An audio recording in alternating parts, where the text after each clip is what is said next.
My guest today is Freddie Pullen. He is himself an entrepreneur, but he's also the creator of the Healthy Entrepreneurs Club and StudioNu. He's recently moved to Dubai with his partner, his wife, and together they are helping entrepreneurs, I guess, change their situations. And I'm excited to hear from Freddie what it is that he's doing since he recently moved to Dubai and how he made changes in his own life in that search for freedom. Freddie, great to have you on the session today. Yeah, just, I guess, starting point that I do with most people, help us understand, you've made some changes in your life.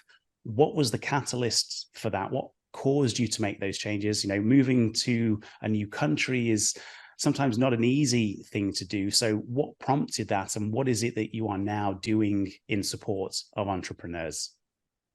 Hi, Philip. Thank you so much for having me. It's great to be here. Yeah, as you said, so we co-founded StudioNu, which is effectively a design and consultancy agency that looks after your well-being in your internal environment. So you can do things like, you know, looking at how you can be more productive in your office, how your team can be better looked after, even how you can sleep better.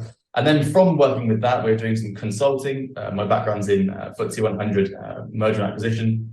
And we worked with these entrepreneurs, and a lot of them were burning out. They were, you know, becoming their own worst enemy. And that was something that we really, really wanted to stop. It's something that we're passionate about people.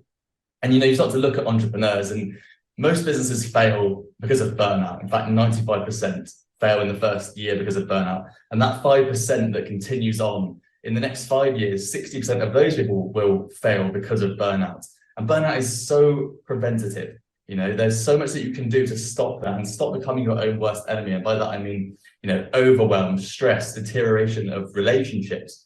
And it's such a preventative thing that we really were passionate about trying to solve this issue. So, yeah, as you mentioned, we moved to Dubai nearly a year ago, mid-2022. And what really sparked that for us was that we were living in rural England. We're just outside Bath, so 100 miles west of London. And I had a corporate job. I was working in a big corporate business. We're doing, you know, 500 million pounds plus of deals to sort of buy businesses, integrate them into our systems, bring on board different people, different cultures and tech stacks to try and integrate them into what we were doing in the sort of global business.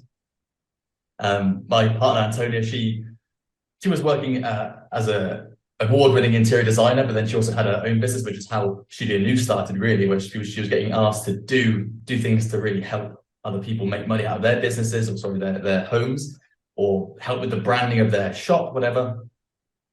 And on the side of that, we also were buying and selling our own houses, and throughout that process, we obviously would design them and renovate them, and it would all be around how you can make the property make you feel better. It's the well-being of the person and the science behind that I found really interesting when Antonia was designing stuff, and that was really interesting to us. So that's how the sort of the business started.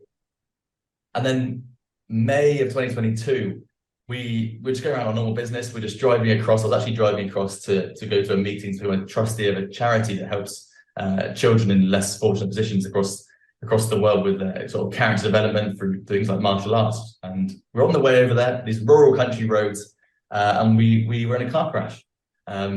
This guy came around the corner, a 60-mile-an-hour road. We had just pulled out of a junction, so we were going 30 or 40, and he hit us head on, came around the corner alongside the road and hit us head on, and we ended up upside down in a ditch, and it was sort of a V-shaped ditch, so it was completely dark because the earth had sort of covered all the windows. And we obviously couldn't open the doors because they were really jammed in the bottom of this ditch. And Antonia was in quite a lot of distress. There was a lot of smoke. Obviously, all the airbags had gone off. There was a lot of glass. And yeah, it was a terrifying situation. And I managed to get out the back, and you could hear people outside screaming because there was a lot of traffic on this road, and they could see what had happened. I managed to kick the back door open. It was slightly elevated, the back passenger side door, I believe it was. And I took Antonia and I lifted her up over this 6-foot-high fence, which is sort of where the car was resting on at the back, into this field. We got out and we managed to get the ambulance and the police. And there was actually a doctor in the car behind us.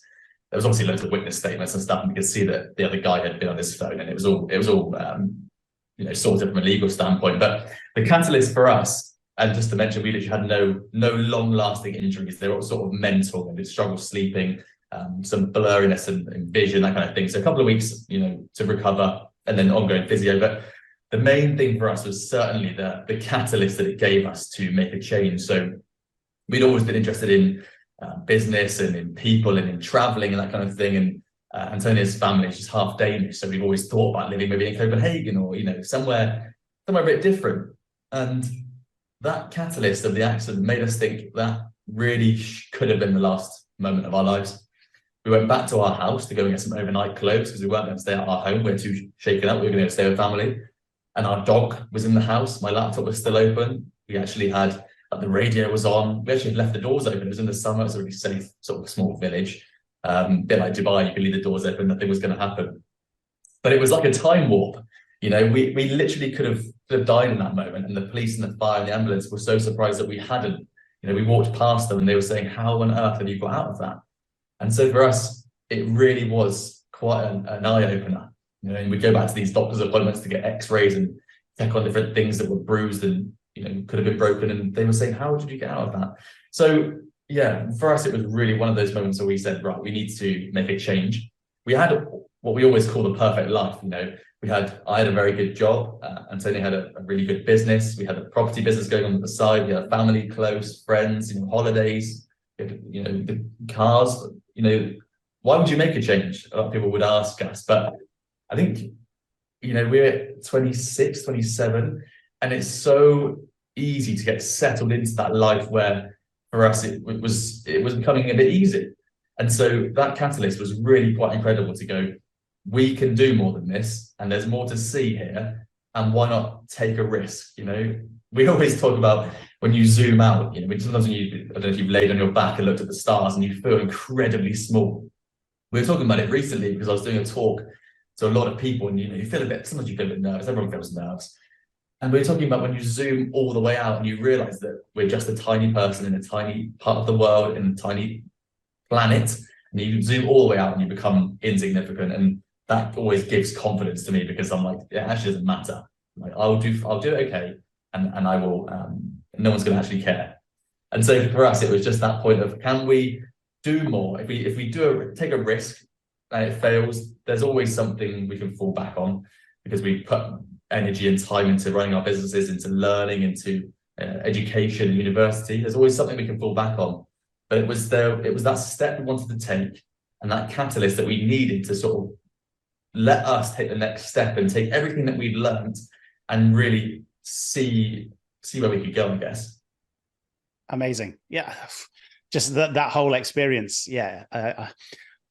For me, you and I have had a conversation. So we met at an event a couple of months ago, and we did that exchange of, okay, so what are you here for? So for you, it was the accident. For me, it was breaking my neck through sport. We both had that moment. It's just like, that could have been the end. That could have been it. Okay, so what else can we now do with our time and our energy?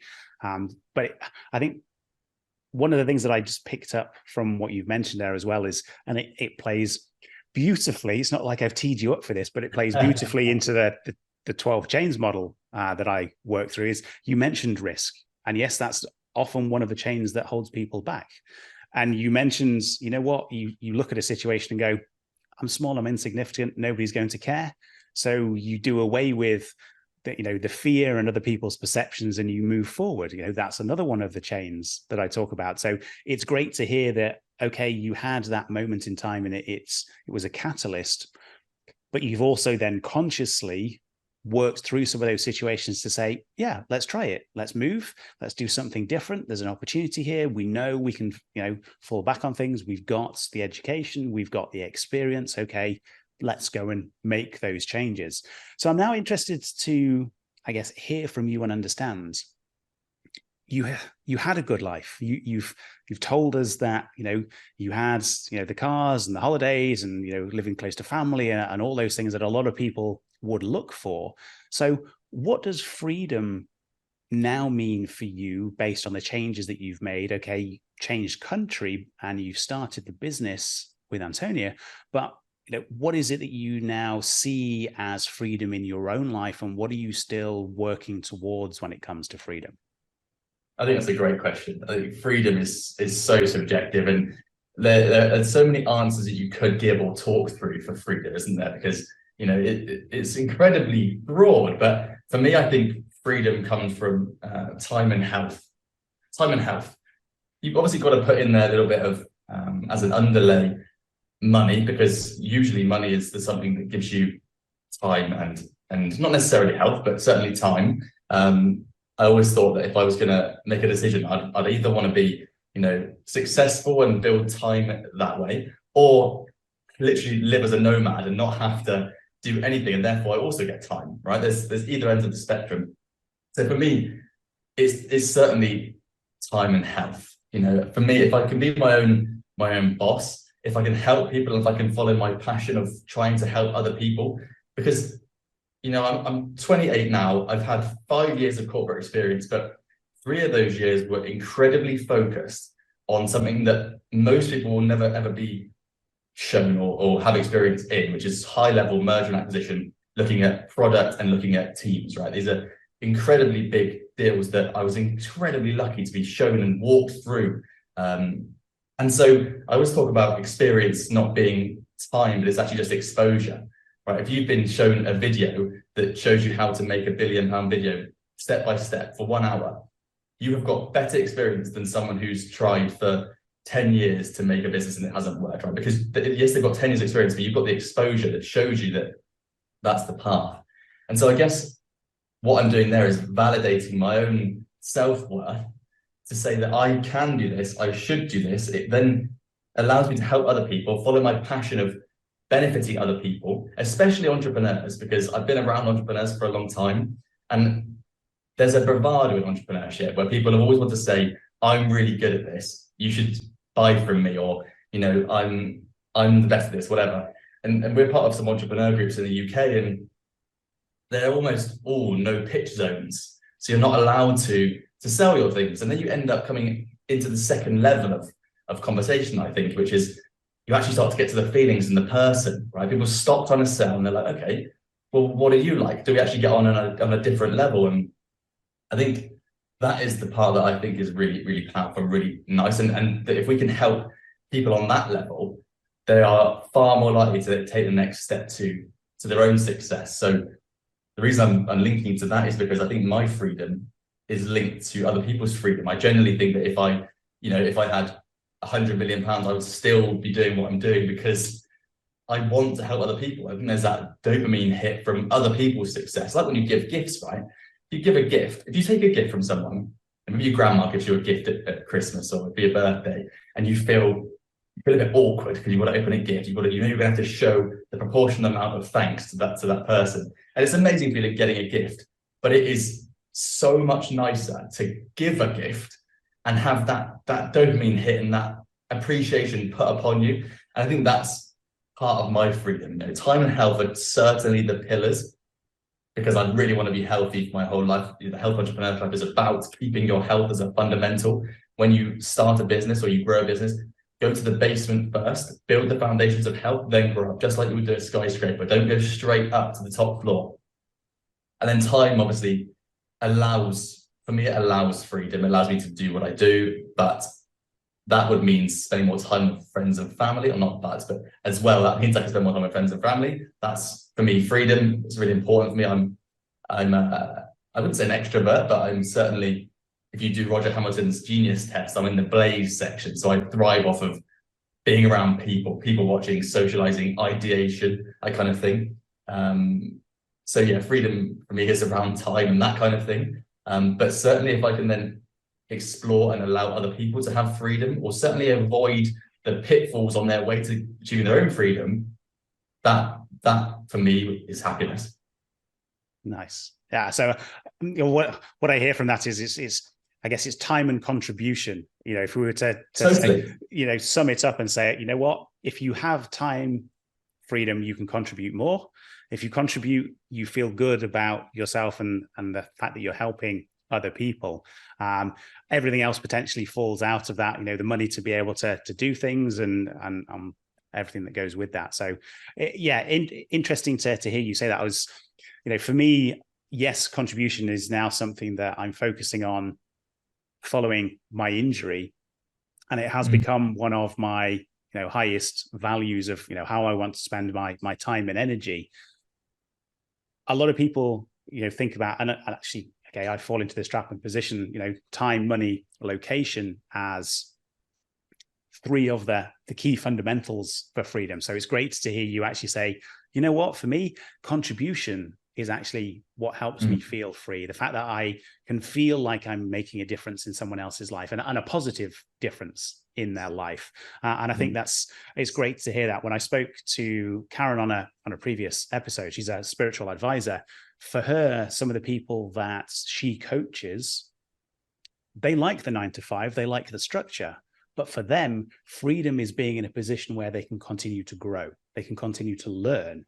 So when they're in a job or a role where actually it's capped and there is a ceiling for them, that's when they don't feel free. So her job is about helping them see opportunities to say, would you be better maybe at another company that still gives you the structure, but the ceiling's a lot higher so that you can continue to grow and have some of those opportunities. So I think for me, it's interesting to hear everybody's different perspectives. So for her, it was growth is a measure for some people of freedom. For you, contribution as well, and being able to impact people positively in that way is what helps you feel free. But what your last guest said there as well is actually really interesting and quite relatable, because in the last corporate job that I had, I really enjoyed it. It was really good. I had an amazing boss. I had a couple of teams that I was running and responsible for. We had some amazing projects. It was that 9 to 5, or if not slightly longer, and we're doing some really exciting things, and there was definitely opportunity to progress. But for me, it was that lack of opportunity to do my own thing. So I knew I could have been promoted and done this and this and this, but I was always on their path, which is still cool. Like I said, I really enjoyed it, but that funnel, if you will, still has walls. And that's the bit that I was like, I'm not sure if I can do this. And that catalyst then propelled me to be like, actually, I want to follow my passion and do something else, which also then links to location, because, in rural England, there are, you can't, especially where we were, there's not a huge amount of opportunity when you're going to start the businesses that we had, which is, looking at the environment, but then also looking at entrepreneurs and growing businesses, at a certain level of business as well. So that's why Dubai was one of the obvious places for us. It was a hub. It's warm climate, which is something I wanted to just try, get away from the rain, I'm sure everyone says. But it's the opportunity that I think you have here. It's a different mindset, I think. That's not always true, but a lot of people we meet are of a different mindset, slightly more abundant. They believe they can do more. And that opportunity, I think, changes, or has certainly changed my mindset. I know that I can achieve more here in the short term than I could in the UK. In the long term, maybe in the UK I could do more. But here is a great stepping stone, to really hone in on what you're doing and make a mark and build a brand. And I think it's an interesting point there. You just mentioned it as a stepping stone. So building on that, it sounds like you already have, a vision of where you want to get to, again, the life that you want to leave. If we get to a point, you've done the contribution, you've got the time freedom, I'm guessing there's still some goals or some vision that you've got for what you want to either achieve or experience. And so being able to also have that view that Dubai may just be a stepping stone onto something bigger or to somewhere else. I guess for me, it's important for other people to hear that, because it's like, okay, if you feel stuck now and you have a vision, yes, you potentially will need to make changes in certain areas of your life. That may be location for a period of time, because there are more opportunities, different types of conversations that you can have. But if you still know where you're trying to get to in the long run and you have that vision, it will also help you stay on that path rather than be distracted and, the shiny object syndrome, which I've fallen into the trap of many a time through my career. So I think it's just interesting for people to hear that, to say, actually, the changes that you make, they don't always have to be permanent changes. It may be that they're changes for a season to move you forward. And then actually, it may be that something else is maybe a different location, maybe a different opportunity to continue moving you forward to that vision that you have. Absolutely, completely agree. And they don't have to be massive changes. You've got to move countries, even move house. You've just got to be aware of what you and your mindset like, and I think that kind of change can be really small. Like one of the things that we've spoken about before in StudioNu and talking with companies with big offices, and they want to make a massive change, and we're like, that's not always the best thing to do. Why don't you make a small change and see how it works and learn from it? And more often than not, that becomes really, really powerful. Or same when you work with an entrepreneur and they're struggling with, maybe overwhelm or stress, and they want to reinvent their brand. And you just say, well, why don't you just do a few small tweaks, incremental changes, and see how that works? I think I did a LinkedIn post yesterday about what I don't do enough of. And I know that I need to be out and about more. I work from the home office or another office, and I know that I like to be around people, and I should probably be working in co-working spaces or cafes a bit more, because I bounce off of that. You become very committed to what you're doing, because obviously if you're just sat scrolling on your phone or being distracted, it looks a bit more strange and suspect in a cafe or a public space. But so you get more work done, but also you can bounce off people. There's a lot of ideas. So if you go and work I like the Starbucks on JBR Beach in Dubai, because you're on your laptop, people around you talking, it's buzzing. You look up and you've got the whole ocean. You can see the Palm Jumeirah. You can see, Ain Dubai, and you can see so much stuff, and it's inspirational, I think. So yeah, I completely agree. Change does not need to be massive. It does not need to be long term. It just needs to suit you and where your goal is. And the main thing from that point is that people don't normally know what their goal is. They don't have a success criteria, which is the first thing we talk to entrepreneurs about. What does success look like to you? Like you just asked me, what does freedom look like in your line of work? And I think understanding that and putting some time into that and doing the boring things, like writing in a book or writing on a piece of paper now and again. So I've got a piece of paper on the table in the dining room, and then now and again I'll just write on it. It might just be, an idea, or it could be anything, but it's not journaling. I'm not religious with it. It's not how do I feel or affirmations, that kind of thing. But it's very much just pick up a pen or a pencil and write something down. And over a month, you will understand a bit more about yourself. And people do not do that. And entrepreneurship is the most extreme version of self-development. And it's doing these little incremental things because it's going to benefit you personally. Whereas if you've got a job, you wouldn't do that because it might not benefit you personally. One of the things that we're doing at the moment with our entrepreneurs is we're trying to talk about well-being activities. So we live a really healthy lifestyle. We eat a balanced diet. We're all over our, vitamin D, and trying to be out and about, walking, steps. We do CrossFit. We're also really good with our mindset. So we'll try and counteract whatever we're doing when we're working with entrepreneurs. It's a lot about mindset. And what frustrates me quite a lot is that people will try and make you make a change, specifically in the sort of well-being industry, which is growing massively. It's becoming a multi-billion pound industry, excluding gyms, literally just mindful practices, etc. And no one really asks you to check if things are working for you. So they're telling you to make a change. They're marketing a change to you. Maybe you're making a change. You're going to take up yoga, or you're going to take up grounding, or whatever it is, and you don't track if that works for you. You just go, yeah, it's okay. I feel a bit better, I think, which could be placebo, could be real. So what we've got a software which literally works with you as like an app to say, how do you feel today? What are the things you've done? So have you done, you might have done mindfulness practice. How many hours have you slept? Have you eaten a balanced diet? All of these things. And then it will track against your business KPIs, and it will use machine learning and AI over time to build out a picture of what's working for you and what's not, in terms of your mood, but also your business KPIs. So it's data-led well-being. If you're going to make a decision in your business, you use data. Usually, if you're going to make a decision in your life, you just use emotion or intuition. Exactly, yeah. So if you combine those, it becomes so much more powerful. In the same way that if you want to lose weight, you use MyFitnessPal, because you scan what you eat, right? You want to make a change, you scan what you eat, it will tell you how many calories you've had, and then it will tell you in 6 months' time how much you're going to weigh, because you've told it over 2 or 3 weeks, maybe a month, what you eat, how much exercise you do. It can then predict what you're going to look like. You're going to have lost 5 kilos, whatever. We can do the same, but with your business KPIs, because it's so powerful, all these things. But what I'm saying, and I'm linking it to, is the change you make should be on your own terms. Yeah, it's not permanent, but it should be on your own terms, and you've got to track it. You've got to make sure that the thing you're doing is working. So us moving to Dubai is a massive change. You know, we've got people in our ears all the time from home, friends and family being like, when are you coming back? You know, have you thought about coming back? Maybe a change to come back here will be beneficial.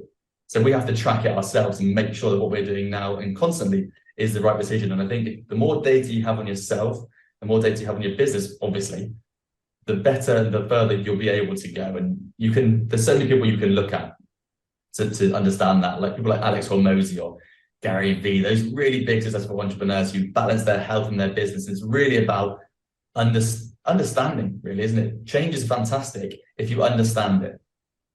Yeah. And I think that's a key thing, is gaining that understanding. So, you know, there's an exercise I do with people, and, you know, the first one is that vision piece. So I call it, you know, it's what's the tail of your life.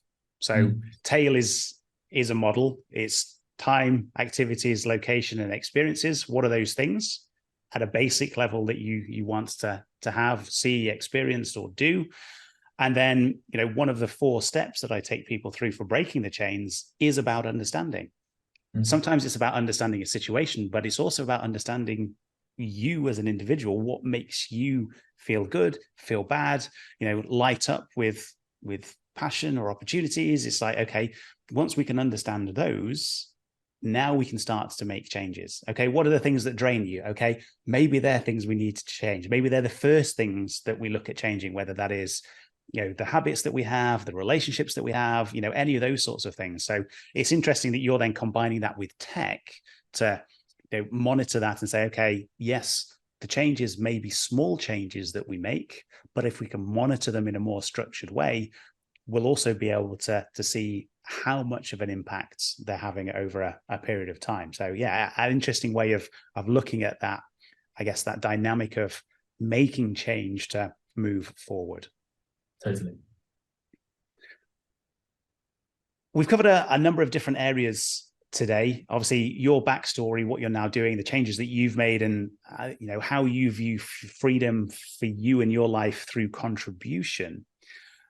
Are there any final comments that you would want to make? You know, it may be to entrepreneurs who are listening to this. It may be people, you know, in a 9-to-5 who are thinking, you know what, actually, I want to do something different. This isn't for me. How can I, you know, start making some of those changes? What are some of the things that I need to be aware of, you know, based on the conversations and the work that you've done with entrepreneurs? And I guess, you know, any closing comments of how people can, you know, get in touch with you, follow you, you know, understand more about the work that it is that you're doing with Antonia, and, you know, combining the design side and everything else as well. Totally. So I think one of the things that someone should do straight away, whether you're if you're in a job now, even as an entrepreneur, actually, it works with both. Understand the difference between motivation and discipline. I think that is really, really key. And that takes a long time, right? Motivation comes and goes. You might think from listening to this or listening to one of your other podcasts that there is a lot to be said for motivation. I'm motivated to make a change. Motivation comes and goes, right? And on the entrepreneurial journey, entrepreneurs will quite often go on this zigzag path, this undulating path between distraction and burnout, in the same way that you go between, you know, working hard and sort of boredom. And I think it's really important to understand that motivation comes and goes, just like what I just said there. And if you can find discipline towards your goal, you'll get much further in 6 months than you would in 1 year of motivation coming and going. I think it's super important to understand the difference. And something else I think is interesting is, you know, when we talk to entrepreneurs in particular, we talk about an entrepreneur, a healthy entrepreneur shares, and shares are our pillars: social, health, accountability, reflection, education, and surroundings. There's a lot to be said for finding someone else who's had the same journey as you, or is on the same journey, maybe is a bit further ahead, and just trying to learn from other people, really trying to drop that ego and understand there is other things I can do. This is a well-trodden path, and there's certainly other people I can ask and I can find out from, and understanding yourself as well. So if you haven't done the Roger Hamilton's Genius test, definitely do that. Like I mentioned earlier, definitely do that. It's free. It'll take you 5 minutes. you'll really understand who you are, why you have certain strengths and weaknesses. And if you're an entrepreneur, it'll even help you understand who you should hire next. And then a really good book that I would recommend is William Whitecloud's Secrets of Natural Success, the 5 steps to unlocking your inner genius, on a very, very similar vein. So I think those are the most basic things that I can say. They're not easy to do, because discipline is harder than motivation to maintain. So these are really basic things, but there are things that we should all be thinking about as starting points. Right? If you're thinking about making a change, if you're listening to this podcast, there's a lot that you can do. It's finding the right person to help you, and it's consistency, right? It's keeping going. It's so difficult, and that's the difference between someone who's going to make it to the next step and someone who's not. Is consistency. If you wanted to find more about us, we've got a scorecard, like an entrepreneur's quiz on our website, and it literally tells you, are you a healthy entrepreneur? It will take you 3 minutes, and it will take you through 20 odd questions, and it will give you a score based on your high points and your weak points. And we took it to an event yesterday, and 20 or 30 entrepreneurs went through it, and they couldn't believe how they didn't necessarily have low scores, but the areas that we had probed them on, they never thought about as an entrepreneur. And actually, when you relate it to what they're trying to achieve, you can see why they're having trouble in their business. You know, we don't only look at health and mindset. We actually put in place, consulting systems so you can grow your business from here to here. But we'll leave you with a system that actually lets you do it yourself. We want you to learn. I don't want to be stuck on a retainer trying to help you all the time. We want to let you go and you grow, and hopefully you'll have success. Like we spoke about earlier, you'll have freedom, because that innately helps my freedom, because that's one of my goals. So yeah, you can find us on healthyentrepreneur.club.com. You can also listen to our podcast, which is the Healthy Entrepreneur Club podcast. We've also got a Facebook community with 250 odd entrepreneurs on the exact same journey as most of us through our entrepreneurial lives. So yeah, that's how you can find us, and that's sort of what I would do as a starting step. Amazing. Perfect. Thank you for that. I appreciate you joining us today. Thank you for having me. It's been awesome.